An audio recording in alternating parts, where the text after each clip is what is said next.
jina Toma na ukweli wa mambo, kijana mwenyewe pale vi walikuwa na bonga na budake kutumia walkie-talkie area zenyewe hizi. Na ukweli wa mambo, budake pale vi kijana kwa jina Toma alikuwa yuenda masafa na ambayo alikuwa ni marefu zaidi, kuweza pale vi kuenda ma-adventure na ambazo zilikuwa za za kusakanya mali. Baadaye alikuja namna gani kuweza kusimamisha hii story yote, na akamwambia kijana aende akatune. Yetsaya. Ilikuwa ni mazoea, baada ya kila mwaka lazima buda angeweza kumpigia kijana ili at least aweze kumjulia hali. Mwanzo alikuwa yuaenda masafa, yani nyakati na ambazo hata hakuwa anapata muda wa kuweza kupatana na kijana yake ukilipenda. Na angeweza kukosa kupatana na kijana yake, yani kumpigia kijana yake, alikuwa anahakikisha ameweza kumtumia souvenir ama ukilipenda zaidi zawadi fulani na ambayo ingeweza kumtuliza kijana hadi waweze kupatana na buda area zenyewe hizi. Asante sana.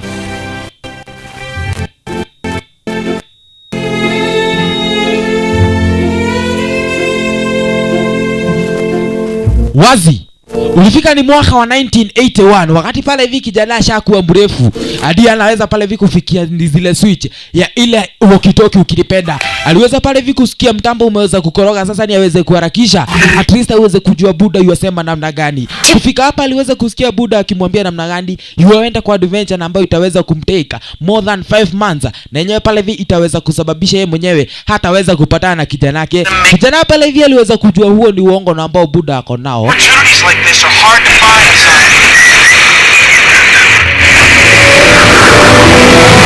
Wazi kabisa, baada ya miaka 30 kijana mwenyewe hata yeye amekuwa mkubwa, na sasa hata yeye mwenyewe ako na familia, ingawaje asha divorce na bibie kwa muda wa miezi 6 wa sasa. Lakini yeye mwenyewe pia baada, kwa sababu ya leo hii kulikuwa ni birthday ya kijana yake kwa jina la Bobby.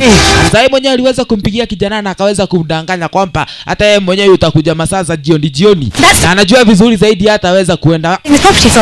Alikuwa na kairetu fulani hapa alikuwa yujuka kwa jina Penguins. Kairetu mwenyewe pale vile alikuwa ni assistant wake. Mwanzo mwenzetu alikuwa ni mwana entrepreneur, kazi yake ilikuwa ni kutafuta opportunity. Alikuwa ni mwana opportunist ukilipenda. You can go in. Mr. Popper, sorry to waste your time, but I changed my mind. I'm not going to sell. Wazi aliweza kufika upande wa pili hapa kwa lile kampuni na ambalo walikuwa wameitwa. At least aweze kuona kama wataweza kusaidiana yani kifikra. Kufika hapa aliweza kupata Kamzai hapa, ameweza kujam na ameweza kukataa ni ile offer na ambayo mwenzetu alikuwa ameka mnayo. Kamzai yuko juu kwa jina Mr. Franklin ukilipenda. Mwenzetu aliona namna gani umekata offer yetu haina noma, lakini ghafla aliweza kuona merikebu fulani na ambayo ilikuwa ni toy hapa. Akaweza kumuuliza Kamzai, unaweza taka kuweza yani kutumia merikebu kupitia upande wa pili kule juu ya maji uelekea side za Africa? He had some stories. Like that storm off the Horn of Africa. The Horn of Africa? The Horn of Africa, si ndio? Naweza taka kwenda upande wa pili kule. Lakini mwenzetu yamwambia namna gani upande wa pili kule? Afrika kuna kuwa na mahuela ambazo huwa zinakula msee. Bodo wa kona utaweza kutafunwa. Elewa sasa Kamzai alikuwa ameshakataa story zake. Lakini sasa ameweza kutafuta plan B. At least kuweza kumuingiza box. Washa fan. Mbio kisha na maana. Kamzai pale vini aweze kupigwa hadi na maji manze. At least aweze kufanya kusikia busy kopo maua. Wazi kabisa. Kamzai lazima pale vile aweze kutafuta ama pale vile kudanganyiliwa aonekane kama ataingia box. Fungusha mtu, bingirisha mtu kama Santuri. Oh my god. Manze Kamzai umeweza kukaa fomu.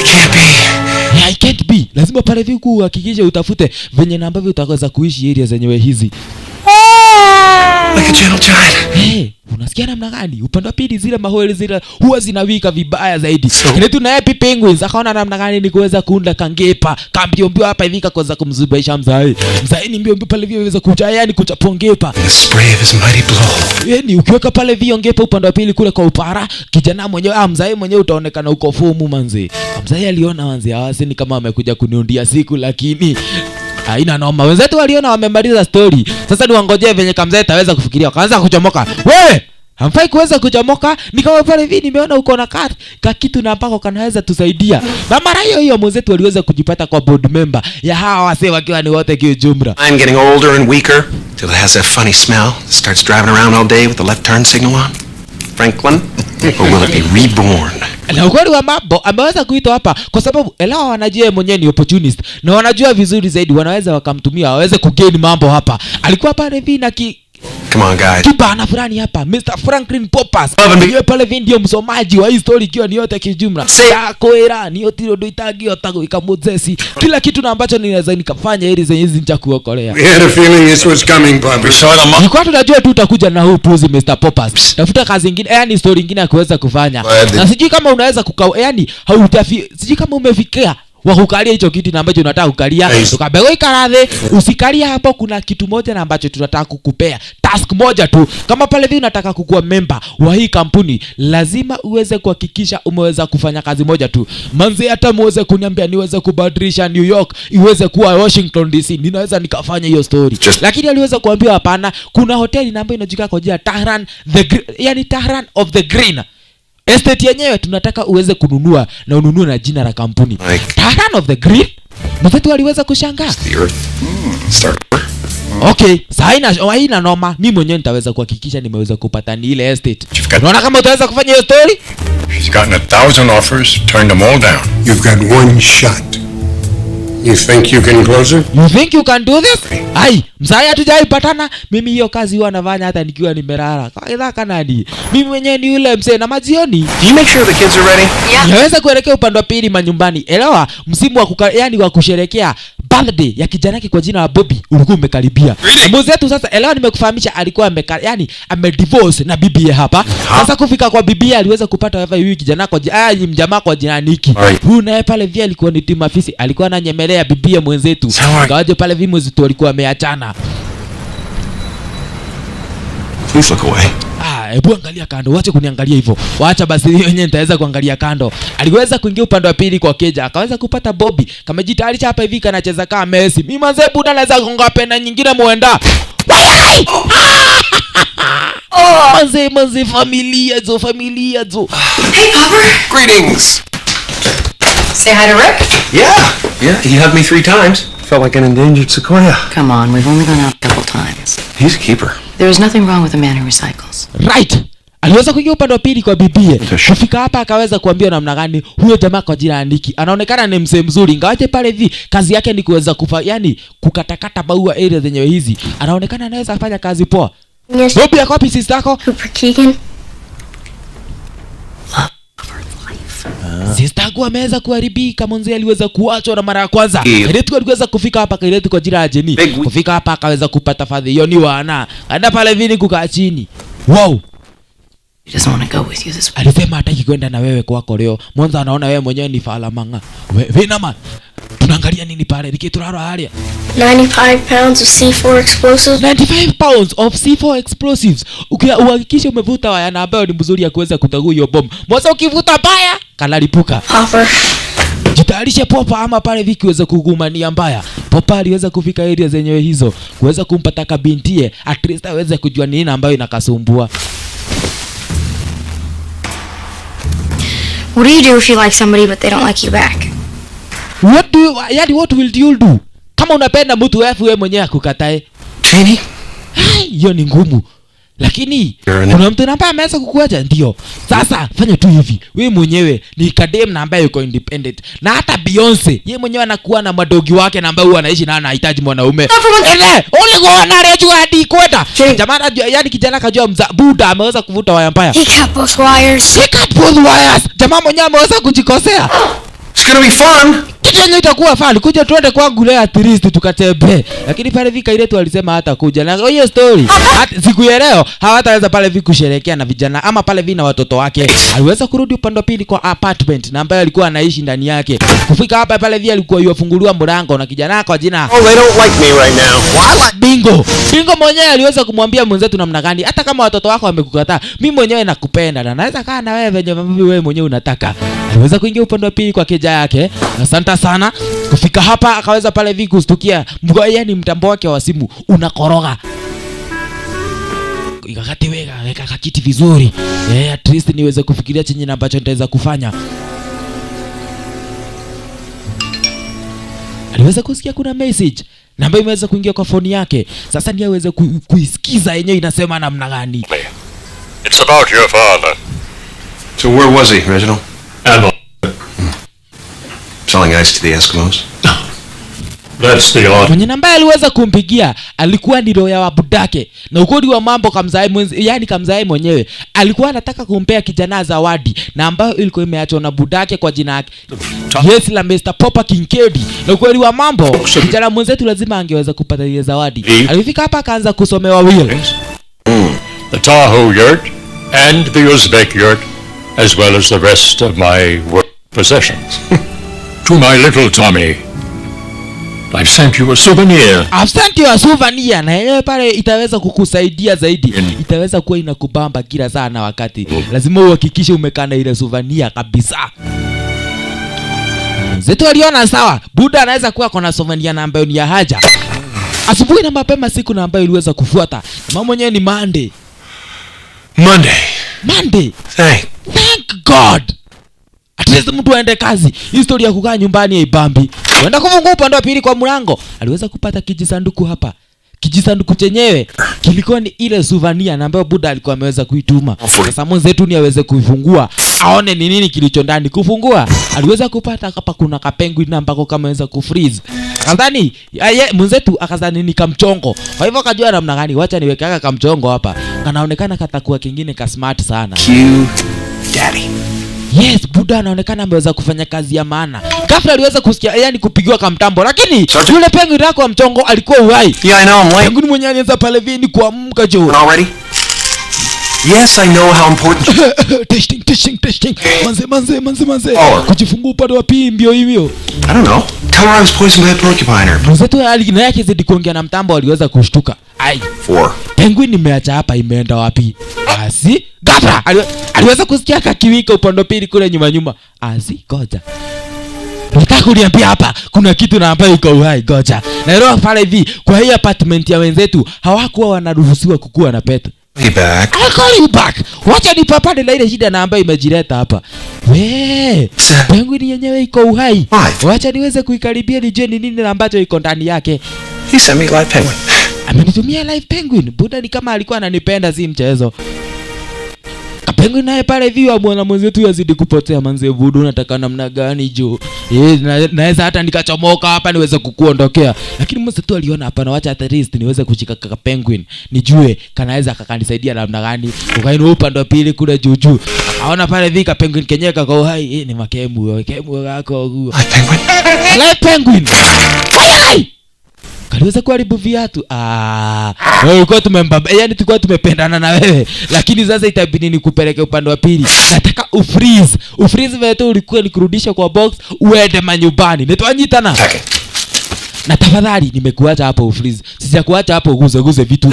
Ndio maana nimekuondolea hii towel na hizi pale vima brush. Na mimi mwenyewe nimeweza kuelekea kazi. Na panga zake aliweza kugonga kile kijisanduku. Wateke kuna barua ambayo iliweza kuchomoka kule na ikadunda kule chini ya meza. Lakini mwenzetu hakuweza kuiona maru. Ameelekea kazini sasa. Elewa leo hii ndio alikuwa anafaa aweze kupatana na yule mama kwa jina Mrs. Harris kwa ile Tavern on the Green. Aweze kujua kama yani yule madam ataweza kumuuzia hili ama pale hili estate tukilipenda. Kufika hapa aliweza kupata penguin. Penguin naye pale hivi wasema umeweza kuchelewa. Hapana, mtumio sio taina magego enako. Huyo mama mwenye ananga amenoa kwa side gani? Kai, etudha waku. Nyuma yako zo. Behind me. Ako nyuma yangu. Wow. Pleasure to meet you. Daigu wale ugaga itali ho. Nimesikia venye wewe unasema kama si uko. Asante sana. Salimu. Nisalimie. Wallan. Wakaiveka. Mr. Popper umeweza kuchelewa. Ninakupenda dakika 10 uweze kuwa umejielezea chenye na ambacho kimeweza kukuleta hapa. Na leo pale vicheki kwa lile hoteli ameweza kuandalia, yani ameweza kuita machefu wote. Huyo etagwo Furugo, huyo etagwo Bade, huyo etagwo Wanyutu. Na huyo etagwo Mike. Wakivaka. Do you like kidney pie? Unapenda kidney pie? Kitu kama hiyo madam. Mimi naweza kula kidney pie. Okay, kuja tukakae chini manzi. Kai, ndio maruga. Hata wanafaa ende retire hizo. Ameshazeeka kwa hii kazi. Kuja pale vitu ndio tukakae chini. President Mama Madhe yuaenda ni kule kando kana. Mwenzetu alisema hapana. Get more in the center of the Naweza taka pale vitu weze kukaa katikati ya ile jumba. Ukikaraka ukado ndigega. Na penguin upande wa pili manyumbani aliweza kucheza. Akicheza ndio design kama ile. Aliweza kuuza tapia maji na tapia maji ikaweza kufungua maji yenye hizi penguin manzi. Kuihorerero. Full name, Mr. Popper. What's your full name, Mr. Popper? This restaurant has... mimi mwenyewe najua unaitwa Pepper, yani unaitwa Popper. Hujai niambia jina la kwanza. Mwenzetu akamwambia jina la kwanza yuaitwa Tom. Tom anaitwa Tom Popper. For Fred Astaire. My mother made a BLT for Kareem Abdul-Jabbar once. Mamangu alikuwa anataka kazi zingine kama hizi ziweza kufanywa, lakini yeye mwenyewe hakuwa na doza kuweza kufanya kazi zingine kama hizo. Yes. Lakini mimi mwenyewe niweza kupata pesa na ambazo zitaweza kunisaidia niweze kuhakikisha ile dream na ambayo ilikuwa ni ya mother imeweza kufika. Two. Nothing more important than family to me. Nothing. Are you married? Not. Are you married? No. Uko na watoto? Ndio. Niko na watoto wawili, kijana na kadem. Yeah, na wote wanakuwa machizi. Alternate weekends together. Tell me about your father. Niambie kuhusu budako. Budako kulienda namna gani? Budako? Mimi na budangu tunakuwa related. Wacheki akiuliza story na budake yuangalia meza na ambaye ndio kule kando kando. Mimi na budangu tulikuwa related. Lakini wacha tu nikwambie ukweli. Hatutakuja hapa kuongea story za budangu. Tumekuja hapa kuongea kuhusu hili estate. Na nataka uniweze kunifahamisha kila kitu na ambacho wewe madhe unajua. Picture yourself. Picture yourself. Ukiwa upande wa pili kwa merikebu fulani, kule upande wa pili kwa bahari. Ukiwa aere manzo ukiwa umevuta Wajakoya zo. Marmalade Sky. Manzo unacheki Wajakoya hapana, mimi huwa situmii madawa za kulevya. Huwa situmii pale viki Wajakoya. Mimi mwenyewe ni msee ambaye wajielewa zo. Number of sharp-tongued snake oil salesmen like yourself. But I'm not selling to anyone. Hii estate siuzii yoyote. Lazima mwenye nitaweza kuamua kuuzia, lazima nihakikishe nimemjua nje na ndani. At least jamaa mwenyewe hataweza kunikoroga. Well, I'm afraid your time is up. Na wakati wako umeisha. Dakika zako 10 zimeisha tu hivyo. Na kuna chenye umeniambia cha haja. Na madamu mwenyewe Mrs. Harris akaweza kujitoa. Penguins ndiye alikuja hapa akaweza kumuuliza mwenzetu kumeendaje. Cheki upande wa pili kwa nyumba. Yule penguin bajani ya kuweza kufungulia maji. Ile bathtub already ishajaa maji. Penguin mwenyewe sasa yuogelea. Ela yupenda maisha mengine kama haya. Ya kujina pale vya akiweza kuogelea. Sasa mwenzetu ndiye ataweza kujua juu upande wa pili manyumbani. Aliweza kufika kule, kufika hapa akaweza kumpigia yule mzai na ambaye alikuwa ni lawyer wa budake. Kuweza kumuuliza namna gani mbona uweze kunitumia kipinguin. Kipinguin chenyewe kinaweza kunisumbua. Yes. Then Popper Bebe, my father, who is apparently your captain, had you send me a penguin.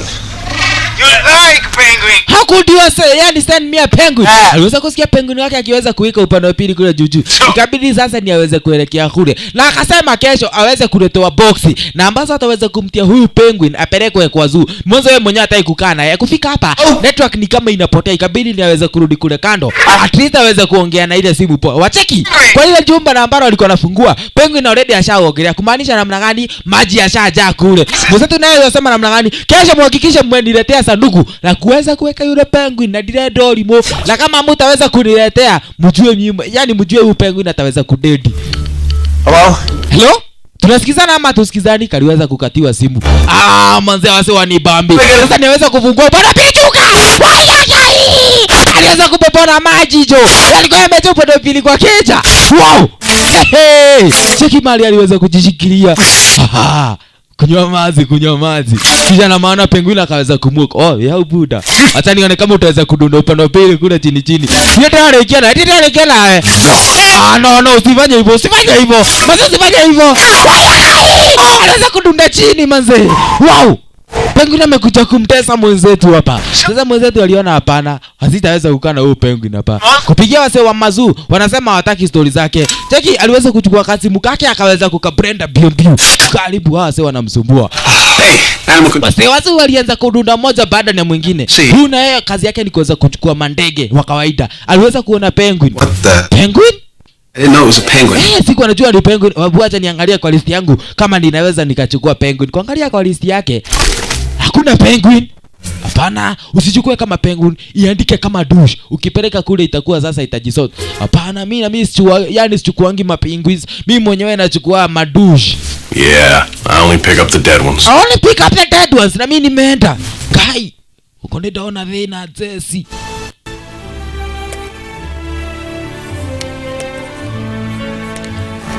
Wow.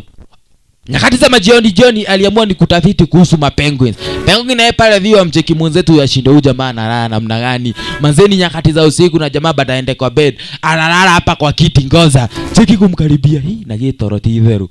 Ngoja huyu akikataa kuamka kesho asubuhi atajiwa aju nyakati za ngware. Mwenzetu sasa nyakati za Afrika mwenzetu aweze kuelekea kazi ni kama hataki kuamka. Penguin aliona hapana.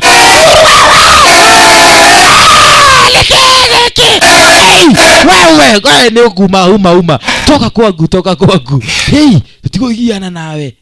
Nataka uende ukiendanga. Barabara ni kubwa uende ukajie. Ukatembea upande wa pili kule. Exit the building. Pita hivi, uende upige kona, uteremke upande wa pili uingie kwa stairs, yani uingie kwa lift na uweze kuchomoka. Aliona hapana, hapa kuna maji na huyo penguin hataki kuchomoka goja.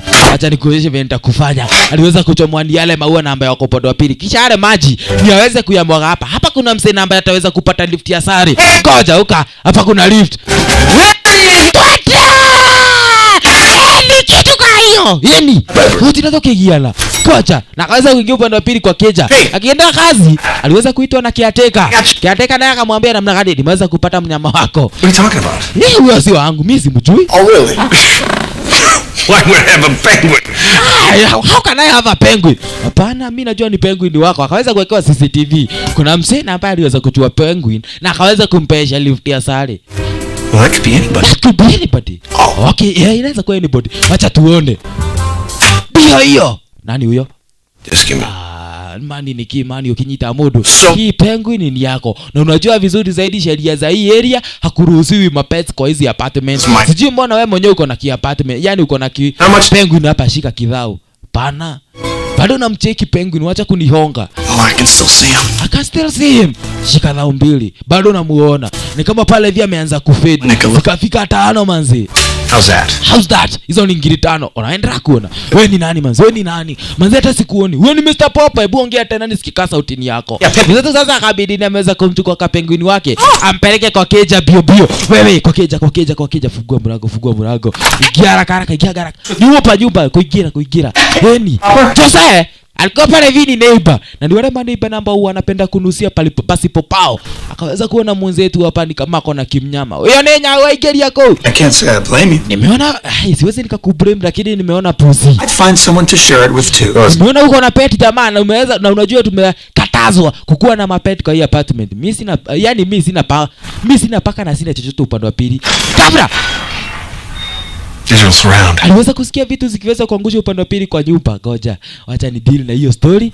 Then mimi mwenyewe nitaweza kuja baadaye. Na sasa hiyo kunusia pasipo pako uache. Sasa aliweza kuchomoka. Baadaye aliweza kuweka pale TV. TV yenyewe ikaweza kuleta kidushi fulani kinapeperuka upande wa pili kule angani. Penguin naye kufika akaona namna gani hata mimi mwenyewe naweza buruka.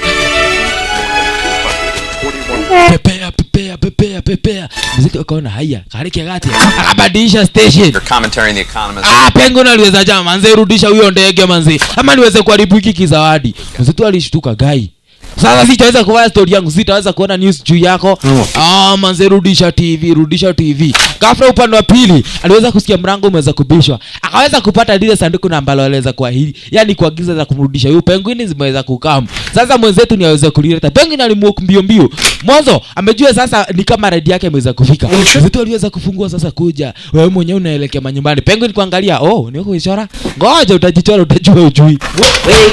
Mwenzetu akaweza kukimbishana na kombe. Upande wa pili kwa kila kijisanduku wengine walimuoka. Wadhani, wow. Mwenzetu akaweza kumshika penguin na akaweza kumrudisha kule ndani. Kwenda kufunga ndio kwale. Kalazi kugaka. Kuja cheki. Waliweza kuchomoka wote. Mwenzetu sasa ni aweza kumchukua huyu mmoja amrudishe kule ndani. Wewe achoka kulia. Dakwera utajua ujui. Aliweza kusikia kitu. Ile kiradhi na bena huo uogoja. Kukika hapa gai. Yeye ndio kitu wako. Hai. Haudikiweka hia. Ulikujaje hapa? Kuna kingine kana jifurashi upande wa pili kuna kwa tayari manze. Zulitoa huku. Toto nyamone tokude matu. Manze ini wana. Wacha aweze kuchomoka hapa. Aliweza kujipata ako na kanasari. Cheki. Wale mapenguin ukilipenda. Mapenguin wote wakiwa 6 kiujumla. Wengine na wao wanatembea upande wa pili kwa stairs. Wala hapa tiri hata hao. Ulipanda wapi aje hapo juu? Nyai ndio chai. Upande wa pili mlango umeanza kukorogwa. Mwenzetu lazima hakikisha mapengo zaonekani. Aliweza kutafuta mchele. Manze kujeni mkula mchele manze. Kuweza kuwadanganyilia kisha na maana kwenda kwa upande wa pili kwa mlango aliweza kupata. Wenye wamemuoka. Yani ni bintie, kijanake na bibi yake. Not quite ready yet. Zawadi yako iko sawa mwanzo. Yani kijana ni birthday yake leo. Lakini yenyewe haiko tayari. Ngoja kwanza pale vikwe tayari ndamuoka. Lakini mapengo hizo waliona hapana. Huyu jamani kama anataka kuwaficha juu. I got the gift. It's right in here. Yes, zawadi yako iko hapa ndani. Lakini itabidi ngoje penguin alimuoka. Ai, huyu ni penguin. No. Ngoja manzeni nimeona penguin. Wow, hadi bibi alishangaa. Aha. Kijana umeanza story. Live penguin? You brought a live penguin? Yeni na sio mmoja ni 6. Yes! Best! Niko na present. Really? Ama pale vini niko na team ya volleyball. Yeah. The best present ever I've got. Yani I've ever got. Kijana pale viwa bambika. Manze huyu anaitwa huyu anaitwa captain. Huyu anaitwa Laudi. Manze yake kazi yake ni kupiga kelele. Huyu naye pale viwa anaitwa Sumbua Eric kama kaa. Friday. Huyu naye yaitwa Fati. Yeni, huyu naye yaitwa Lovely. Kazi yake pale vini kupenda wasema nzi. Huyu yaitwa Lovely. Na kisha na maana kuna mwingine, Sumbo mwingine muenda. Huyo inaitwa Brayo, sijui iko wapi. Brayo na sasa kivyo kanajikongesha upande wa pili. Ako pale vini kwa kanaitwa Brayo. Mothe, Brayo anaonekana ako na uchizi. Watoto wako na namna gani? Hey, sasa tumeweza kupata kazi ya kuweza kufanya. Sasa niweze kukimbishana na wale mapenguins area zenyewe hizi. Bibi naye akaweza na nikuulize uliwezaje kupata hao mapenguins? How did you find them anyway? Birthday penguin rental company? Ni story mrefu. Hiyo story yote imetoka kwa Buddha. Mwenyewe ndiye aliweza kutuma na hizi mazawadi niletewe. Your dad? Yeah. Wait, you saw him? How is he? Akawaje Buddha aliweza kudedi, lakini kabla dedi ndio aliweza kuacha hizi mapengo hizi niweze kuletewa. So mimi mwenyewe na mimi nikaona namna gani kama lazima niweze kukaa na wao, lazima itakuwa ni poa niweze kuwa nikimkumbuka Fadhila hapa. You're fine. Fine, I'm good. You left me those. Hey, where are you going? Get back here. Buddha aliweza kuniachia mapengo hizi wote nikiwa enjoy na wao. Kwa hivyo mimi mwenyewe najua mambo yako sawa. Thanks, I should get the cake in there. Wacha niweke keki upande wa pili. Kamera! Walikosa kusikia kwa fridge kuna mambo. Niki, mapengo hizo yameingia kwa fridge. Mwanzo ni press button. Hapana, sasa hii tutaanza kugatanwa nayo. Fridge? Mapengo hizo wako kwa fridge. Ghafla upande wa pili kwa mlango aliweza kusikia msee fulani. Huyu na yeye alikuwa jika kwa jina yani Bart Jones. Na yeye mwenyewe alikuwa ametoka upande wa pili kwa New York Zoo Department na alikuwa amemuka hapa kuweza kuhakikisha kwamba na kwa eti amewachukua mapenguins na amewarudisha upande yani amewapeleka upande wa pili kule kwa zoo. Lakini venye na ambapo ni wangapi ni 5 ama 6? What's going on? Ni sita. Nini kinaendelea hapo? Wacha nidili na hii story nitamuoka tu saa hii. I've got my team downstairs and a fully equipped retrieval van. Yeah. Nimekuja pale vina mbogi yangu tumekuja wale mapenguins. Actually, hao mapenguins sita au utawachukua saa hii. Mwanzo saa hii kijanangu amechizika na wao. Na wase na kuambia namna gani watoto wangu wako wanataka stories zangu, lakini saa hii wanaonekana wanabambika. Put them in a New York apartment, they're going to get beak rash and wing. Unataka pale hivi kuweza kuweka mapenguin kwa apartment yako, mapenguin wanataka place ambayo ni baridi, wanatapenda pale hivi samaki, snow kwa wingi, na wewe mwenyewe unataka kuweka place na mama kuna joto. Usione wana. They're yours. Just not right now. I'll call you. Wacha nitakupigia simu nikitaka pale hivi uweze kuwachukua. Mr. Jones naye aliona namna gani wacha aweze kuchomoka, lakini He's got 6 of them and they're Gen 2s. wasikia namna gani Jones aliweza kumpigia mjinga fulani na akaweza kumwambia kwamba ameweza kupata wale mapenguins na wenyewe pale hivi wanaonekana watakuwa ni wa bei poa. For their deaths. He's the baby. Huyo jamaa alikuwa hata mapenguins hapana. Yeye mwenyewe alikuwa yeye ametoka upande wa pili kule kwa zoo. Alikuwa anakuja kuniambia venye na ambavyo nitaweza kupea hawa mapenguins dawa. Hapana mzee, niambia hawa mapenguins hawakujiwi. I don't know, Billy. I'd make him promise if I were you. Do you promise me, Popper? Ni promise hawa mapenguins hawataweza kuchukua. Ndiye kago promise. Napenda na hate ku promise. Don't disappoint them. Mwambie tu nda promise. Promise tu.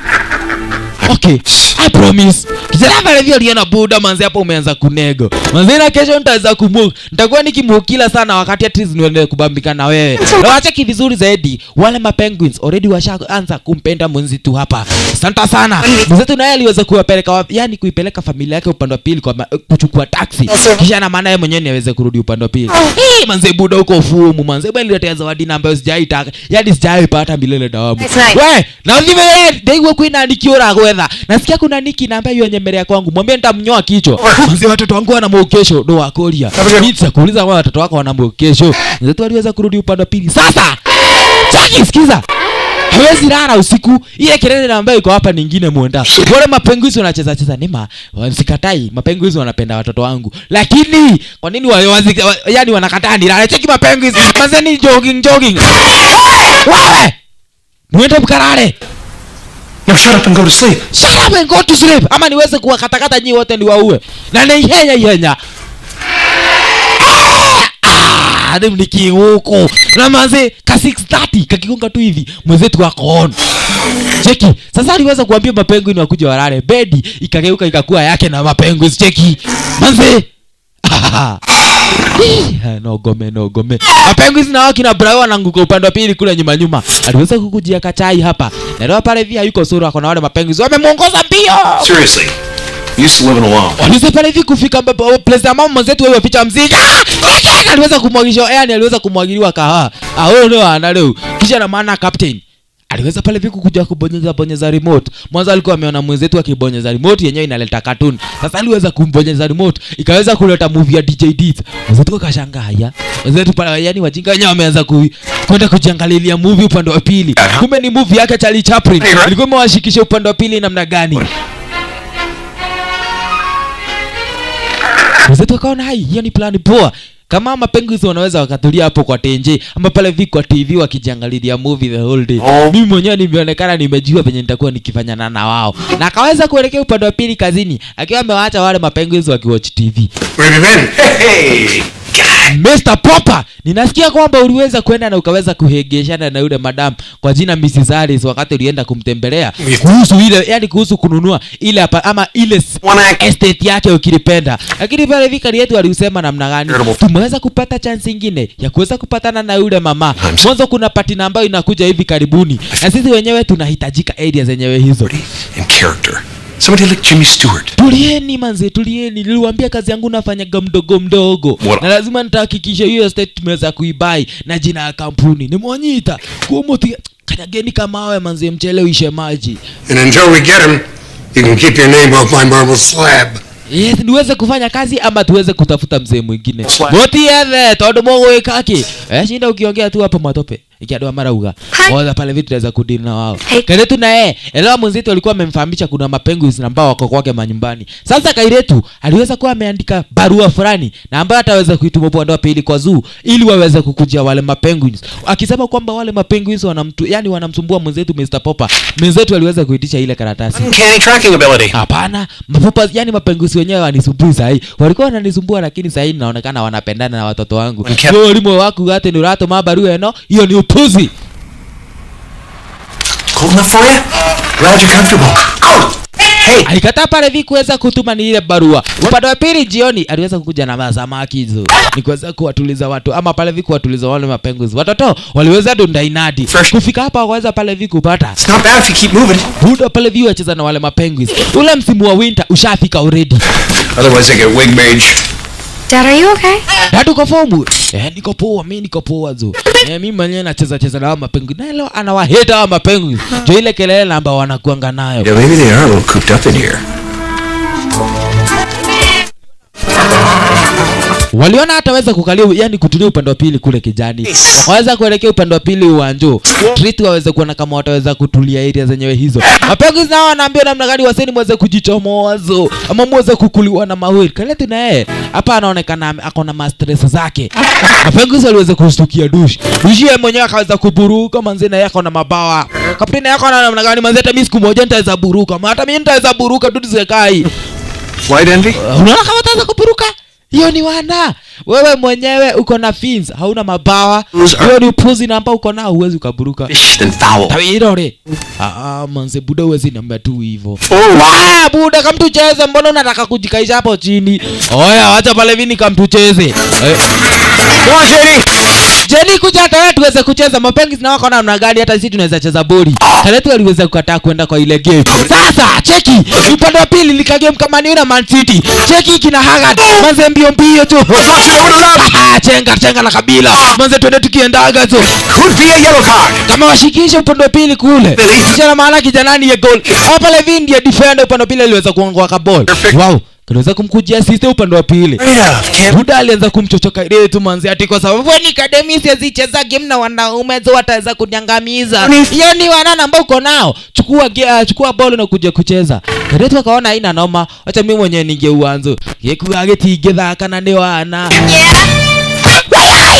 Anaweza kupatikana moja jo. Haya unakiona kwa ndio leto kwa jeshi. Walande. Manzi. Kwa upande wa pili majioni nyumbani. Walifika hapo pale vile wakapata kiatika yuko kai na kiatika yuko hapa sini kunoma. Lazima tu wadaike upande wa pili kwa keja. Cheki waliweza kupata na kiatika manzi. Juzi iliweza kunipea 5 ni kwa sababu ulikuwa na penguin moja. Saa hii naona penguin 6 manzi. Unafauni chote. Ke Todwe direpi yako hii. Penguin naona namna gani manzi tunaweza cheza ile zenyewe hizi. Kawaida pale vile ule penguin kwa jina Abrayo. Katika naona namna gani mazee jamaa analipa kuliko renta. Upande wa pili sasa wakiweza kuwatch movie. Cheki madhi aliweza kumuoka na aliweza kumuoka na Brayo. Huyu nimempata upande wa pili kule barabarani ya Kizurura. It was like that time you lost Janie at me. You lost me? You're never lost. I simply failed to maintain visual contact. It was less than an hour.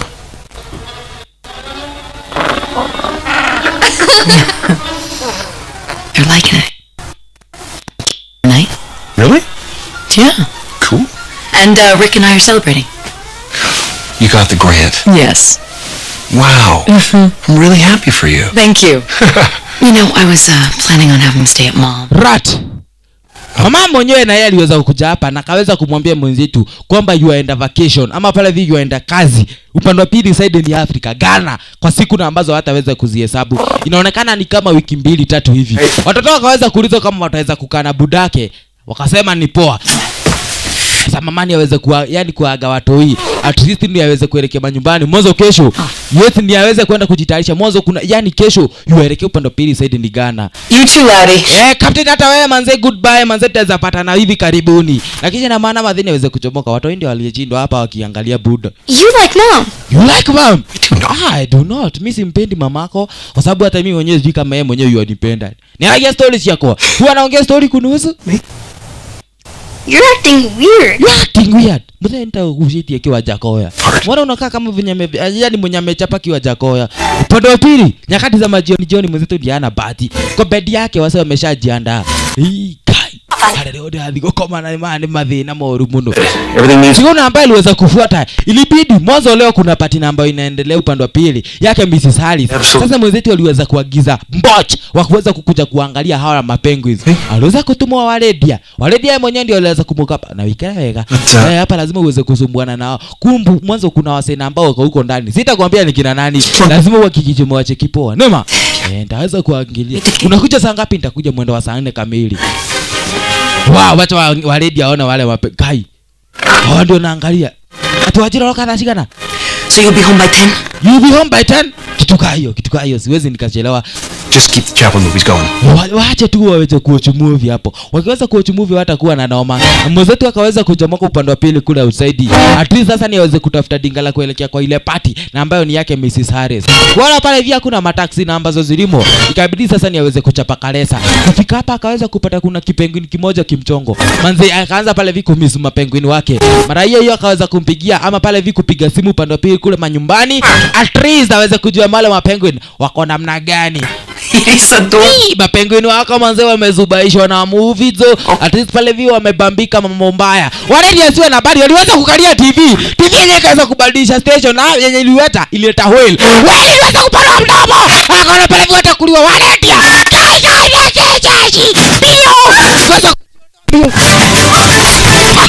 aliweza kujiondoa mbio mbio, akaweza kuacha mlango ukiwa umefunguliwa. Captain mbio mbio, umai. Brayo na yala tupambao.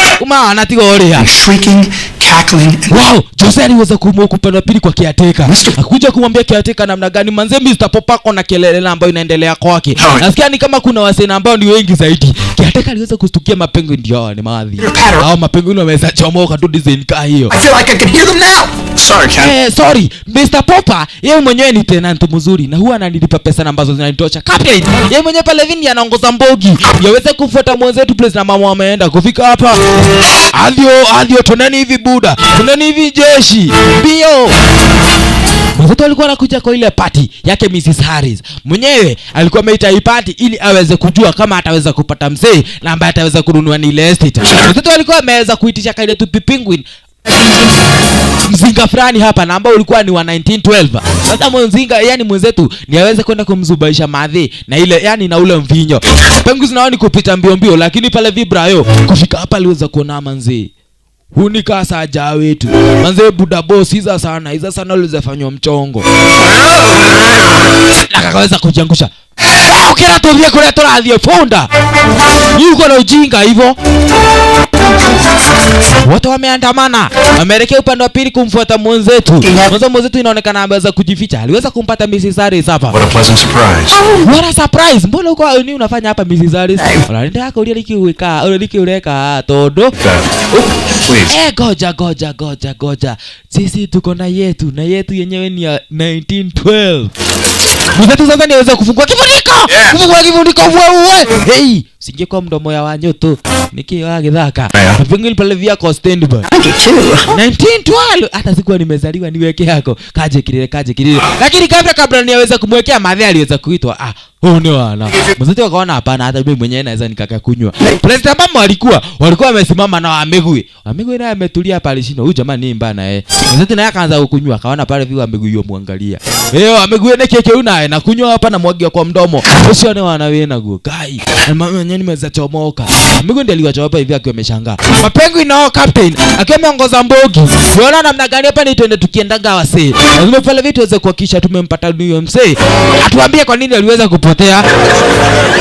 Mwenzetu na yeye lazima aweze kuhakikisha amemfuata Mrs. Harris. At least aweze kumconvince aweze kumuzia ni lile estate na ambao aliko yani akona haja nalo kwa sababu hilo tu ndilo linaweza likamruhusu kufanya kazi kwa kampuni yake yani Mr. Franklin ukilipenda. Lakini madhi yosema hapana, wewe jamani niliona wewe mwenyewe hauko potential kuweza kufanya kazi kwa ile yani kwa hii estate. Kwa hivyo niliweza kutafuta mwingine. Mwenzetu aliweza kuona wale mapenguzi wake. Wapenguzi nao waliweza kumcheki mzai. Wewe uko hapo, wacha tukimwokingi cheki. Vijana ambavyo pale vizi napanda upande wa pili kule juu. Mwenzetu aliona hapana manzi. Madhini unaigua.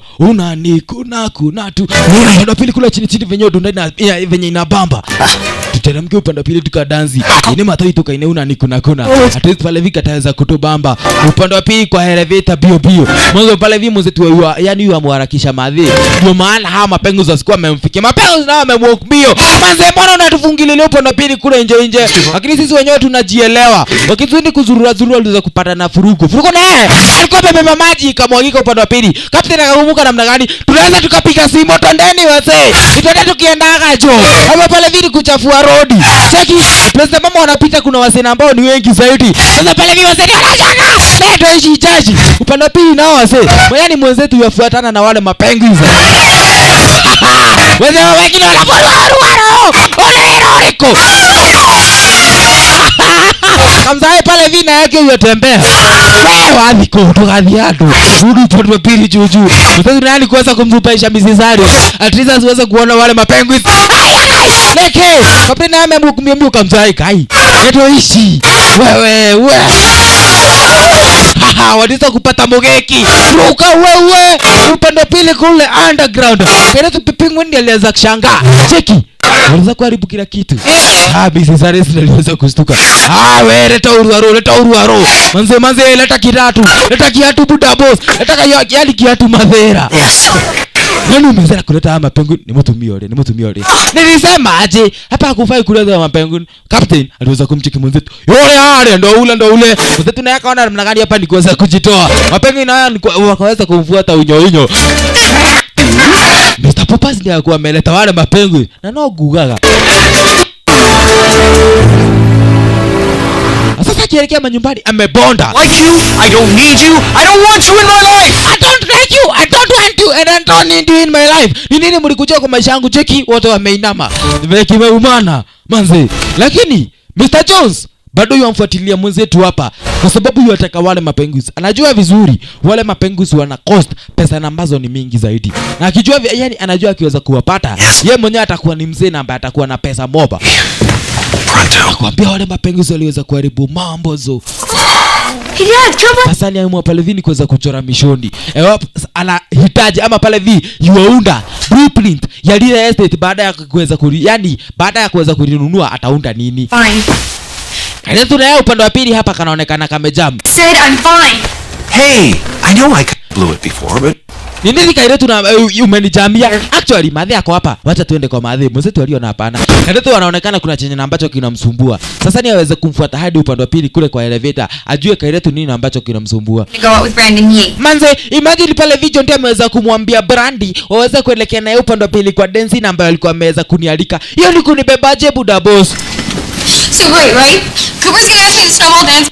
Imagine, tumekuwa na huyo boy tangu tukiwa class 3. Na yeye mwenyewe wakati tumefika class 8 ndio anaona niruke. Imagine hiyo sio story pomo. Sasa nikusikiza tu. Oh. Who's Brittany again? What is Brandy? Muthe, Brandy ni best friend yake Ruth, yani yake Jenny hapa. Wewe mwenyewe unaanza kuuliza maswali za kijinga. Okay Jenny, tulia. Kuna kitu moja na ambacho unafaa ujue. Nilikuambia vizuri, hata Beyonce yeye mwenyewe anakaka na bodogi wake. Hahitaji mwanaume. Wewe mbona uhitaji mwanaume? Kuachana na Jose ama pale vi wachana na Jonte. Jonte mwenyewe ataweza kuona pale vi. Yaani umeweza kuachana na yeye. Na utaweza kupatana na boy ambaye ni wa haja. Hata mimi mwenyewe nakumbuka nikikatia madhako, niliweza kuwa nasumbuliwa na mademu wengi. Lakini mimi mwenyewe niliweza kuchagua madhako tu. Ni mdheni wa hali ya wega huko. Haya, wewe na hizo ni advice gani na ambazo unampea mtoto wako swali? No, you know what? Maybe she doesn't want advice.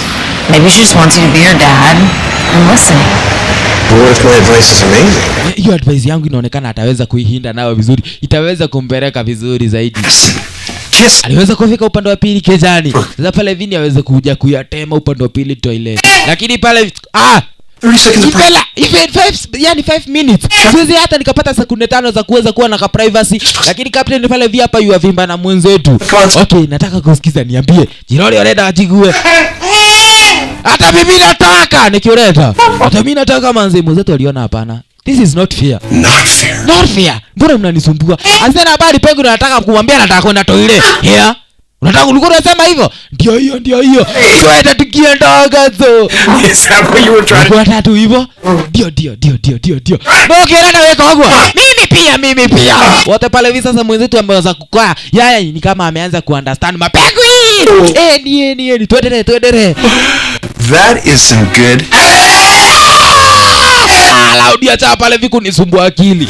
Sasa kuna kitu moja, kuna stingo moja na ambayo nataka mzue. Nikiwaambia mfanye kitu mnafanya, sawa? Lakini na maana mwenzetu akaanza kutafiti kuhusu wa mapenguins, venye na ambavyo unaweza kuwa mabesti zaidi. Hadi nyakati za majioni akielekea manyumbani. Mwalimu akienda na watoto yeye mwenyewe anaenda na penguin, watoto wanashangaa, "Hea? Nikekero na osio." Wow.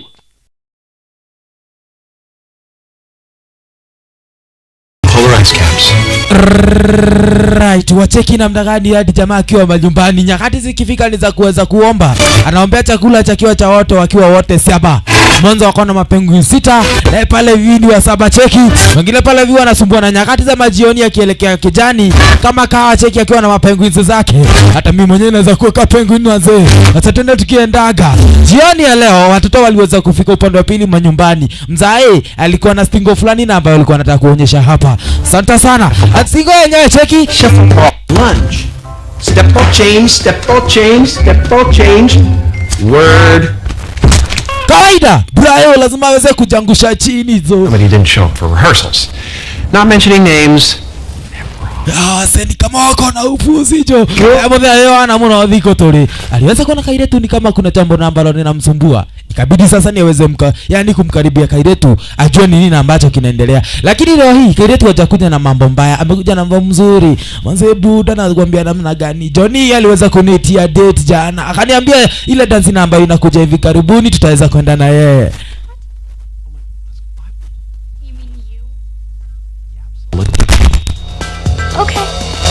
waliweza kukubaliana waende wakambaia Kairetu nguo. Sasa cheki, hawa ndio wamekuja kubai manguo, lakini ni kama wamekuja kutuna area zenyewe hizi. Kairetu naye upande wa pili kule ndani kwa changing room ana change pale vima nguo akisema zinakaa vibaya, lakini buda anamwambia namna gani tokeleze huku nje manze tuweze kukutseki at least tukuambie ukweli. Okay, haina noma. Kairetu waliweza kuchomoka. Wow, wanaume wote waliweza kushangajo. Ngoja. Kairetu nikagira kaka.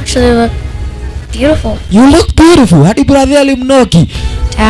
Mudhena yora huko nate. You're an angel. You're an angel. Unakaa malaika haki ya nani? Manze hadi mimi mwenyewe nimeanza kunoki na ndio tukaona namna gani. Manze inaweza kunywa Johnny. Hauna halia. Sasa nimeweza kuongea. No kile ndio ati kidogo na kimweda nyitithania. Wazi waliweza kuelekea hadi zaidi pili ruti ni manyumbani. Asante sana kufika hapa pale vio waliweza kupata mapenguins. Ni kama pale vio wameandaa line fulani hapa. Kairetu ni alikuwa wa kwanza kuweza kufika na akapata mapenguins. Kuna mamawe fulani ambazo wameweza kuziweka hapa. At least kuna mambo ambayo yako hapa, kumbe yalikuwa ni mayai. Mzae kuja uteki. Mapenguins wameweza kutaga mayai. No. Wow, hata mimi mwenyewe nimeweza kufurahi. Sasa sisi wewe captain umeenda wapi? Mimi mwenyewe si wastagi mayai. Wacha niende nikienda anga. Kijana naye Bobby kufika hapa alishangaa. Wow. Sasa mnataka kutuambia tutakuwa na machicks ama pale vi watoto wa hawa mapenguins? Kituka hiyo. Watoto waliweza kufurahi. Mwanzo sasa wamejua namna gani Buda sasa ameweza kuleta zawadi na ambayo itaweza kuwa mob. Aliweza kumpigia bibi ya Amanda, yaweza kumuita ile zenye hizi bio. Umbe Amanda naye alikuwa ameenda date na kijana akaja niki. Naletea ugire nikinego uraga. Nilisema huyo nikita ngoa kichwa. Tuko na niki no, behave. Lakini sasa mwenzetu anaweza akabehave, lakini mapengu ni yani hawamjui niki na wameanza kuboeta. Nikano maka kwale. Huyo yaitwa captain. Na kisha la maana kuna mwingine. Unaitwa Fati manze. Stinky. Waves. Wow, cheki. Kuna mwingine na huyu anaitwa kupiga nduru zo. I gotta see this. What am I looking at? What? Just miracle, that's all. Hold on, is that? Eggs. Wazi, cheki. Madhe kufika hapa aliweza kushtuka. Kufika akaweza kupata sasa mapenguini wameweza kupata watoi. Cool. Na hili litakuwa jambo poa. Watoto nao waliona namna gani hawa si wanafaa waweze kurudiana. Nikiona naki akomera Kenya mu ule amelalia nini? Wewe sio hiyo. Unalalia nyingine hizo. Oh ni sawa si. Acha pale video za kulalia tu hapa. Must be kind of hard on him. It's nice. Unaweza kufanya kazi na ambayo ni haja zaidi. Hata mimi naona mmefanya kazi. Mom, Buda alikuwa anauliza kama mtaenda date ate. Mom, just do it. Mom, wait, enda tu kwa hiyo date. Wacha story mob. Ni maana iko the date hiyo. Kumbe Buda nani aweze kuja upande wa pili kule, aweze kujitayarisha. Plus na mama hiyo ajitayarisha, captain yuko hapa anamwambia namna gani kule underground funga zip. Wazi. Na kokora ogikate. So ni achiishe Buda jo. Got a reservation at Jean George, which is almost impossible unless you're dating the Donald. Aliweza kujitayarisha sasa ndio aweze kuelekea date. Naelewa? Mapenguzi wenyewe ni kama wameshaelewa hii story. Akaweza kuambia namna gani uweze kutulia hapa na watoto. Mimi mwenyewe naenda na ndirudi. Sikai sana. Pepperoni. Na kisha Raman aliweza yani akijitayarisha kwenda date, aliweza kupigiwa na Penguins. Akaambia namna gani Mrs. Harris yamhitaji upande wa pili kwa lile hotel ama kwa lile estate na ambaro yeye mwenyewe alikuwa anafaa aweze kununua. Kwa hivyo mwenzetu akajua namna gani hapo sasa ndiye ataweza kumpeleka bibie date. Aliweza kupeleka ile zenye hizo, lakini mwenyewe yuampeleka kwa kare kameza na ambako mwenzetu yuakahit. Actually nataka pale vitu weze kukaa kwa hii ya katikati. Yenyewe itaonekana ni ya kufana zaidi. Asante sana. Waliweza kutulia area zenyewe hizo, mamani aweze kuwaletea menu, at least ni waweze kusoma chenye ambacho kiko area zenyewe hizi. Lakini mwenzetu wa cheki namna gani kuna ile meza bado ya isorora na huku akizidi kumsorora Mrs. Harris aone kama ataweza kumpata. Mwanzo uasikia kwamba namna gani alikuwa anatumia jiwe moja kuweza kutwanga ndege wawili. Bibi ndiye aliyeshangaa. Mbona unaangalia ile meza hivyo? Sijui ni kuanzishia wapi, sijui ni kuambia nini. Kwa nini unaangalia ile meza? Niambie tu tafadhali. Okay, mtu alikosa otherwise. Mimi nikiwa mtoto mdogo, budangu alikuwa ananileta hapa wakati na ambamo yeye mwenyewe ako manyumbani, na alikuwa anahakikisha kwamba tumekuja na tukaenjoy hapa, mimi na yeye na Maadhi. It was about the only time I ever got to see him.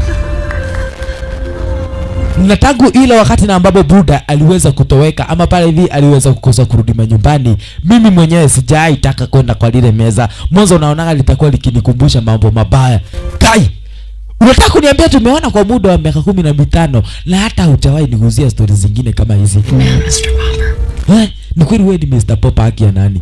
Mwenzetu waliona namna gani? Upande wa pili Tavern on the, yani on the green. Story yao ni kama imeisha hapa. Sasa wenyewe ni msimu wa winter, waenda wakaskate. Kuuza manze bibi yangu twende tukaskate. Wazi kabisa. Asiwe na habari. Alikuwa anafaa aweze kupatana na Mrs. Harris na hakuweza kupatana naye. Kumbe Mrs. Harris alikuwa tu hapa akaona ulikuwa unaniita hapa kunja unakuja date.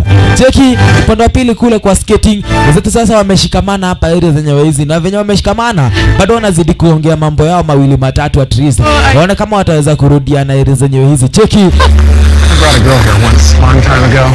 It's closed. Hii maisha nilikuwa nayapenda wakati tulikuwa na wewe, lakini wewe mwenyewe ukaamua ni kuweza kunidivorce tu design kama hiyo. Na hiyo sio story poa ama story mbaya, lakini chunga tu zaidi. Mwanzo niende tena usikie tumeweza kurudiana. Na tete tunaweza kurudiana tu hivi karibuni uone kama ni mchezo. Inaweza kuwa story yenyewe, lakini madam alimwambia hapana. Mimi mwenyewe tuliweza kosana na yeye. Na kama tuliweza kosana na yeye, hiyo story yetu ni kama iliweza tukoshia hapa. Aliweza kuangukania madama aliweza kumwamukia jamaa wake upande wa pili kule juju. Unaonaje? Makai we molito, toka juu yangu. Kai. Mwenzetu aliweza kujaribia tu design kama hiyo. Majioni aliweza kuelekea upande wa pili manyumbani. Kufika hapa akaweza kupata mlango umefunguliwa. We, kiateka, nini ambayo inaendelea hapa? Kumbe ni Mr. Jones na amekuja kuwakujia ama penguins. Amekuja na badge. Badge ya zoo, hiyo ni wana.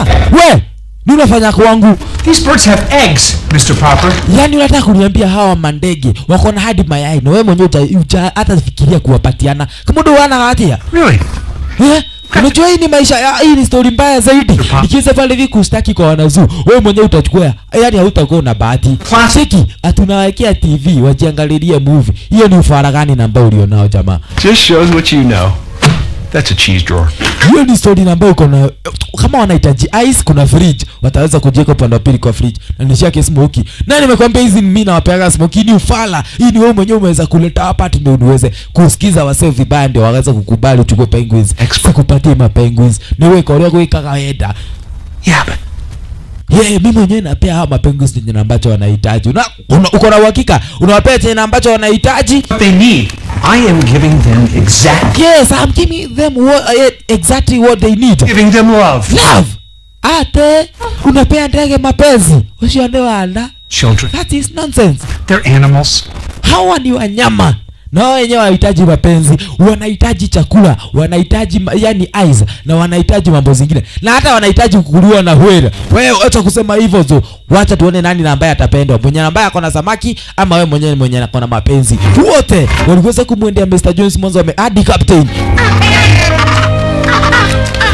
Traitors. Nyinyi wenyewe ni wasaliti wabaya zo. God, Popper. These penguins can only survive. Papa, acha tu nikwambie ukweli. Hawa mandege wanahitaji place na ambamo wanajua chenye ambacho wanakifanya. Wanahitaji chakula. Mwenzetu siku namba iliweza kufuata. Cheki, upande wa pili soko. Aliweza kukujia samaki. Ndio tena anamuuliza, "Umekujia samaki wa kazi gani?" Ikira umena wewe acha ujinga. Please have a plan, Pepe. Handi ataweza kunisaidia niweze inaitwa tilapia. I smell bleach. Mimi sitaki tilapia, yenyewe inanuka vibaya. Hiyo yenyewe inahitaji omena nje itakuliwa kwa siku moja. You need to procure your promotion. You need to procure yani your promotion, lakini mwenzetu wasema hapana, chenye nahitaji saa hii ni chakula cha wale mapenguins. Kisha na maana upande wa pili kule makejani ni aweze kupigana yani kuweka eyes upande wa pili. Mwanzo hao mapenguins wanahitaji tu ile eyes ukilipenda. Watoto ndio waliweza kufika ile hizo wakapata Buda ni yeye mwenyewe wa upande wa pili. Young gentus need an ice shelf at 20. Young chances na yani chances na ambazo zinaweza zikafanya tuweze kuishi na mapengo ni hizi ice. Kaida tu alianza pale hivi mchezo. We madam, unataka kunipiga na hizo upande wa pili kezani. Na hiyo ni wanana ambao ulionao. Mnadhani hata mimi mwenyewe siwezi piga mtu nayo? Alianza pale hivi story ni kama mchezo area zenyewe hizi. Kumbe Kemelia neiba wake mwenzetu alianza pale hivi kukuja kutafiti. Yeye mwenyewe pale hivi alikuwa ni wale wasee ambao wanarukia ama pale hivi wanakimbilia mambo za wenyewe. Hata huwa washughuliki na cheki. Mwenzetu pale hivi anaeka hizo na kija na maana anafunikia kailetu. Nimechukua video. Asiwe na bali. Mwenzetu nao mapengo wako kimoja. Ka video niko nako hapa.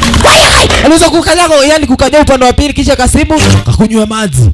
Yani, kai, karibu wako ananikagiriko. Nasikia madha kwa kicall. Sikia venye simu yako inalia vibaya hizo. I'll be telling the board about this. Nimeenda kuambia kiateka hapa kuna mapengo hizi ambazo ziko hapa. Anafaa kutoa area zenyewe hizi. Asante sana. Nyakati za majioni, watoto wakiwa wamelala, mwenzetu aliweza kuambusha na akaweza kuambia wakam area zenyewe hizi. Mwanzo kuna jambo na ambalo hataki wao wenyewe waweze kulikosa. Aliweza kupata kwamba mayai ndio yakati yanayachi. Aha. Kisha na maana captain ametulia tu hapa. Angojea tule tutotoni tuweze kutomoka. Hii ni watoto wangu, hii ni familia yangu na ile ni familia nyingine. Cheki. Tule tupenguins tuliweza yani kuyachiwa. Wow. Wote waliweza kushtuka. Manze. Hawakuwa na taraji story kaa hii inaweza fanyika kwa haraka vile. Kumaanisha namna gani wamekaa na hawa mapenguins kwa muda mrefu. Reminds me of you guys. Sasa tumengezewa tu penguins wengine tu. Lakini sasa kuna yai moja na ambalo lilikuwa ni lake. Yes, Mrs. Captain. Lenyewe limekataa pale vini kwa za kuyacha. Sasa cheki dola mambo. Upande wa pili kwa keja yake Mr. Poppers. Yenyewe imegeuka ni kama upande wa pili side ni sketi cheki. Oh, sorry. Watautika kaida tu. Hatia kugodhana. Wacha kunipika na eyes. Kina pangus na wao pale vicheki. Ikosa kuchapa upande wa pili madhe kufika hapa alishtuka. Asi? Just coming together, huh? Hata sijaenda siku mingi nimekuja nimepata jumba limeweza kugeuka. Kare huo. I'm still waiting to be a dad, huh? Nini naendelea pale mapenguzi wanasema hili yai itahi pale viku yacho. Lakini mwenzetu wanaona hapana. Hii yai lazima tutaweza kuyacha. Cross-checking's okay. Toka ataenda ukasketu. Baadaye aliweza kuaga familia yake niweze kuelekea manyumbani. Yes, familia imeweza kuelekea manyumbani ikiwa na furaha, lakini mwenzetu hapa amebonda. Mwanzo kuna yai moja na ambalo bado halijayacha. Na hili lazima aweze kutulia hapa, atulie na kina captain. Aone kama yai yenyewe litaweza kuyacha ndugu mpenzi mtazamaji. Mwanzo ameshakuwa na mapenzi na ambayo ni kati yake na wale mapenguins ukilipenda. You're falling asleep. Hadi nyakati za usiku bibie yuampigia simu kumbe mwenzetu ametulia tu hapa akiwa amegojea lile yai liweze kuyacha. Bibie na yeye amwambia hapana mimi mwanzo ni kama nimeanza kukumisa lakini sijui kataumana na muda gani.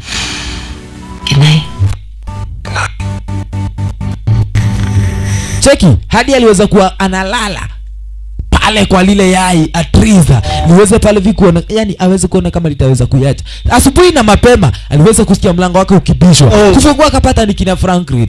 Weza ma tuliweza kukuita tu jana na bado hujamu. Heard anything about the tavern? Tuweza kutumia missed call 7 na bado hakuna hata moja imesikia. Actually nilikuwa na kahoma niliweza kuingia pepe yani nikwambia penguins. Kitu kaa hiyo lakini kina Franklin waliweza kuingia hapa. Kufika hapa waliweza kupata mapengo. Asi? Fired up the old Zamboni. Yani ni kama tuko upande wa pili side ni Zambondia. Wednesday cheki mwenzetu ni kuzua mali. Yani ni kuondoa mauaro kisha na maana kuka testing. Gone insane. I've seen this before. You are all insane. Jamaa mwenyewe unaonekana kama umeweza kuwa chizi. Popper. The tavern. Oh, the tavern. The tavern inakaa namna gani? Actually the tavern goja. Story ya the tavern bado inaendelea lakini itaweza kutupea muda. Wewe Popa, unajua uko na mapenguins kwa nyumba yako? Ninajua zo. Hii story yote naelewa. Mimi mwenyewe sihitaji pale vipi kushinda nikiambiwa. Na mimi mwenyewe ndio nimeweza kupanga hii plani. At least nataka tu wasemweze kunipea siku kadhaa. Hili yai nambaro liko hapo likiweza kuyacha, mimi mwenyewe nitahakikisha jumba ama pale ile tavern on the green mmeweza kuipata. Ni hili yai tu lino lolejigite huko. Kina Franklin waliona huyu jamani kama amekuwa chizi. Manzi, Sir Lady, we've lost him. we have lost him. You're fired. You're fired. Okay, mwenzetu wako kusema lingine alisema tu sawa. Uoshe, penguins na alikuwa ni best ya mwenzetu aliboeka. Endeavors, proper. Endelea kukaa na mapenguins wako tuone kama ndio watakuwa wakikupea do. Yeye hati na dhina. Mwenzetu naye aliweza kuingia upande pili kwa Google mbio kuweza kuangalia jinsi na ambavyo lile yai lileza likayacha ama pale vile likahacha haraka.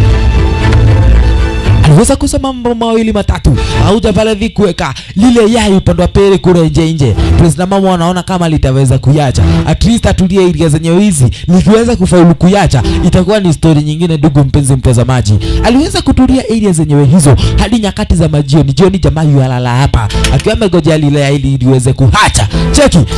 Hadi breakfast anaipata tu akiwa hapa. Akiwa ametegea lile yai liweze kuhacha. Ilifika hadi wakati akaona sasa maybe ni aweze kutafuta usaidizi. Cheki hadi anataka pale vile kuweze kulipea yani kuipasha joto, lakini ya ile yenyewe halitaki kuhacha hapo ukilipenda. Cheki kuyorerero ihora hacha haraka jo, lakini ya ile yenyewe halitaki.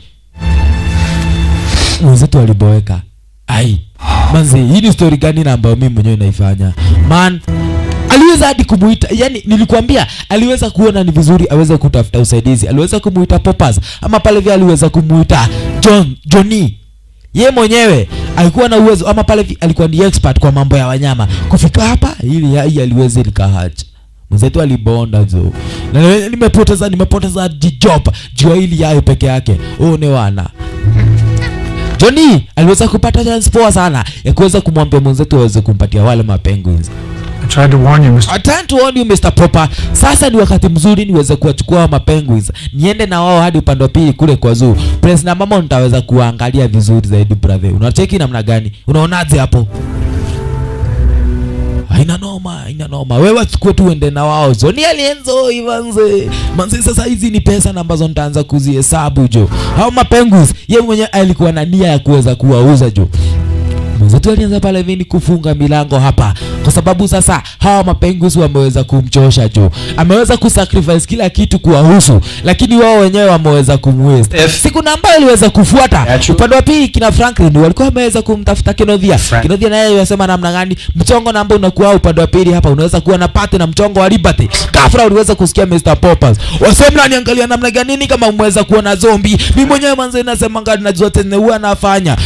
Hakikisha ile mystical ama zile simu zote ambazo zimeweza kupigiwa yani umeniambia ni nani na nani. Hakikisha na maana hapa ni principal yake Mr. Mia kuweza kuangalia mtaa wapi. Mimi nafanya hapa nimeamua kuweza kuwarudisha wera.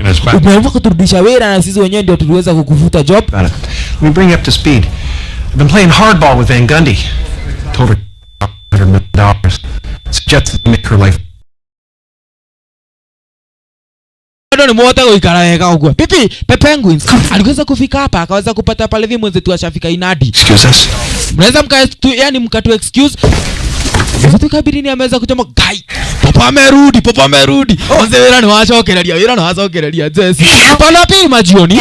Watoto walikuja kama kawa venye na ambavyo wameweza kuzoea kukuja kwa Buda. Kafra, kabla pale vile mjaingia huko, kuna kitu moja na ambacho nafaa niwaambie. Nimeweza kubadilisha kila kitu. Wacha pale vile watoto waweze kuingia hapa. Wako wapi mapenguins? Where are the penguins?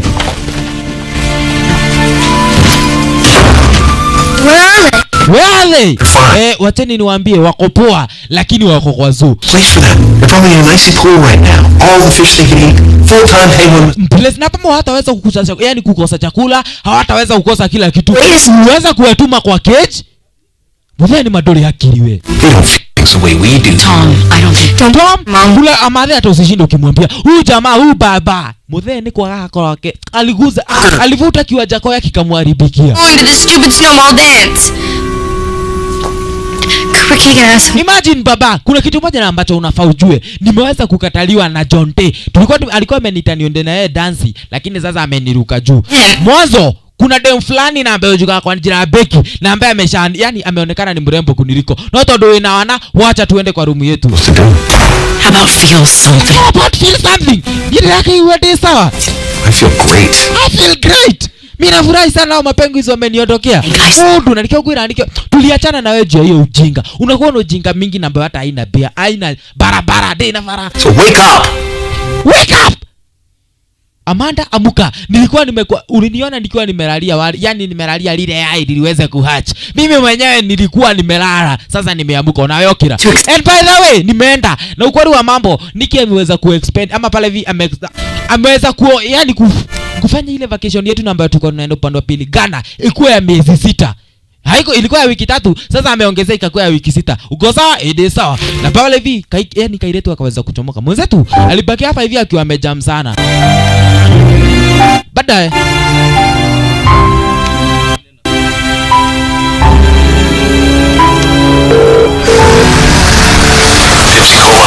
Mr. Copper, we're pulling up presently.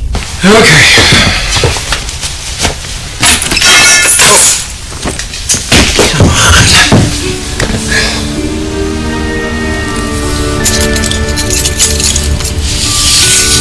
right. Mwenzetu akiwa upande wa pili Kejani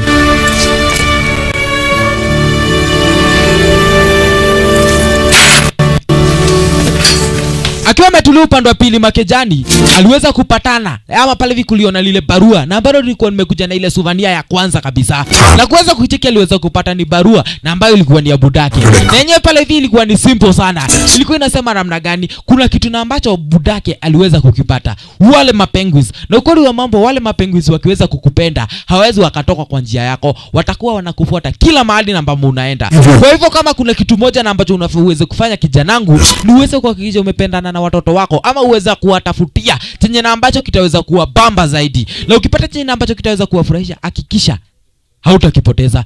Mzito alisikia kama hivi ameweza kuguzwa. Mwanzo wale namba yani wale watoto wake walikuwa na bambo la kitu moja tu, wale mapenguins. Asante sana. Hivi sasa wanaelekea kwa ule mkutano wake Mrs. Harris. Watoto wanasema hapana, hatuendi kwa hiyo mkutano. Mzito aliweza kuingia akamwambia namna gani? Hatuendi kwa mkutano wa Mrs. Harris. Toto radiko. What? We're getting our penguins. We are getting our penguins back. Wabe wanze buda, umeanza kuongea ufu. Yani umeweza kuongea ukweli. Mrs. Harris naye akiwa upande wa pili kwa ile hoteli yake jikana kwa The Greens. Yet kama kawa yani amezoea mwenzetu kazi yake ni kuweza kuchelewa. Oh. Who? Cooper freaking Keegan. But Dad. Sweetie, you gotta put your heart there. And it might get broken, but that's how you know you have one. Wow. Wasikia namna gani? Mwenzetu sasa yu amwambia Kairetu wake aweze kumpigia yule jamaa kwa jia Jonte. Aweze kumwambia kwamba wanafaa warudiane. Lakini Kairetu walimwambia pana hampendi Jonte, lakini wewe kuna mtu unafaa upigie simu. Mom. Oh, pigia mom. Na umwambie pale via aache kuenda hiyo safari na ambayo yuenda ati ya miezi 6. Mwenzetu aliona ina noma. Wacha hata mimi basi niweze kumpigia Tristan niweze kujua cheki na umana. Aliweza kukoroga mtambo. Leo yompigia bibi Amanda. Amanda naye alikuwa upande wa pili flyover akielekea upande wa pili Jomo Kenyatta airport. Siweza kuona simu ya binti yake. Nikiambo ile tu dada, unataka nini binti yangu? Hapana, sio binti yako, ni mimi Amanda. Na kuna kitu moja na ambacho nafaa nikuambie. Nasikia kwamba wewe mwenyewe unataka kwenda. Yaani uliniambia unataka kwenda upande wa pili side ni Ghana kwa mkutano ama pale viko vacation. Mkiwa na huyo mjinga kwa jia Nikki. Tafadhali, haufai kwenda mwanzo huo mkutano ama pale hiyo vacation. Itaweza kugeuka ikuwe friendship, mara nisikie mmeweza kuona na Nikki. Na mimi mwenyewe nakuweza kukuhitaji. Na kuomba tu uweze kurudi manyumbani. Wewe ni bibi yangu na nakupenda zaidi. Hii hadi watoto nasikia manzi buda anaweza rusha vibes. Ajale keshi ndio leo wika.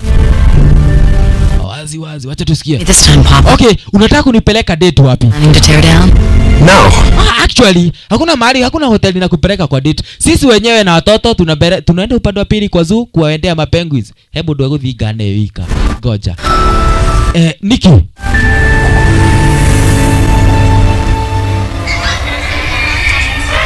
Nikki aliweza pale hivi kuacha do design kama wenzetu tunao walikuja upande wa pili kwa lile zoo. Tustukia pale vile waliona madhi. Manze madhi umemuo. Yaani wewe kinyati na dhina. Mwetu na ni oka. Lazima pale hiyo date tuweze kuenda kama mbaya. Haina noma basi twende tukiendanga. Sasa wameweza kuja wale mapenguins. Waliweza kuelezwa place na ambamo wataweza kupata mapenguins. Lakini wale mapenguins waliweza kupata hapa ni wengine hata hizi ni penguins sio wetu.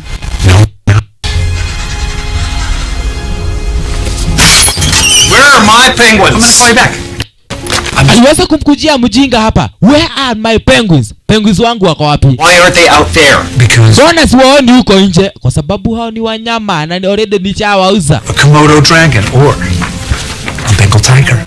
Nimeweza kuuza ndio niweze kupata tiger, niweze kupata nyoka. Mwanzo sina kwa hii zoo. Hawa wanyama ambao nakuambia. Hata ukawauza. Championships. Sure wasn't their farm system. Where are you sending them?